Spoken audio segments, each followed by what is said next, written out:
Shalom Ubracha, nous poursuivons avec la 14e Mishnah, Mishnah Yud Dalet. Cette Mishnah nous enseigne Rabbi Yossé Omer. Rabbi Yossé nous dit un homme qui a transgressé Shabbat pour accomplir la mitzvah du lulav, c'est-à-dire qu'il est sorti dans la rue avec son lulav, il a porté le jour de Shabbat parce qu'il voulait accomplir la mitzvah, il n'apportera pas de korban khatat pour avoir transgressé Shabbat. Pourquoi ? Parce que lorsqu'il a sorti le lulav, il était préoccupé par la mitzvah. Et donc pour cela, Rabbi Yossé pense que lorsqu'un homme est préoccupé par une mitzvah, même s'il transgresse Shabbat pour accomplir cette mitzvah, bien sûr il n'avait pas le droit, il a transgressé Shabbat, mais il n'apportera pas de korban khatat. Le Tana nous enseigne ici, Rabbi Yossé Omer, Yom Tov Arishon Shel Chag, le premier jour de la fête de Sukkot, Shechal Yod Shabbat, qui tombe un jour de Shabbat. Veshachar, il a oublié.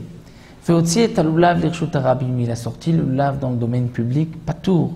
Il est dispensé du korban khatat, bien qu'il a transgressé Shabbat. Pourquoi ? Parce qu'il l'a sorti birshut, c'est-à-dire pour accomplir la mitzvah, et il était préoccupé par sa mitzvah. Là, le Barthénora nous précise, comme c'est marqué dans la Gemara, que normalement, puisque la Torah nous dit « Ulkartem lachem » vous prendrez pour vous, donc le premier jour de Sukkot, un lulav. Dès qu'on a saisi le lulav dans les mains, les arba minim, on a accompli la mitzvah. Donc si quelqu'un prend le lulav et il sort, il a déjà accompli la mitzvah. Avant de sortir, on ne peut pas dire qu'il est préoccupé par la mitzvah, il l'a déjà accompli. Donc on devra dire qu'il s'agit du cas où il ne s'est pas acquitté de la mitzvah avant de le prendre. Comment est-ce possible ? Dans le cas où il a renversé le hétrog. Puisqu'il l'a renversé, on ne peut pas accomplir la mitzvah si le hétrog est renversé, ou bien si le hétrog était posé dans une boîte, dans un keli, et qu'il prend le hétrog, ou le lulav aussi de cette manière, il n'a pas accompli la mitzvah.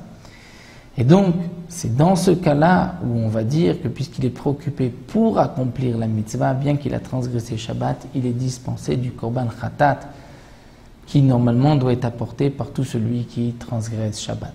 De là, nous apprenons aussi que le premier jour de Sukkot, ou tous les autres jours, lorsqu'on veut accomplir la mitzvah, si on prend le lulav et le hétrog dans les mains et qu'on dit la bracha, cette bracha vient après l'accomplissement de la mitzvah. On a déjà accompli la mitzvah, donc il faut poser le hétrog, dire la bracha et ensuite le prendre, ou renverser le hétrog, le pitom vers le bas, dire la bénédiction et ensuite le retourner.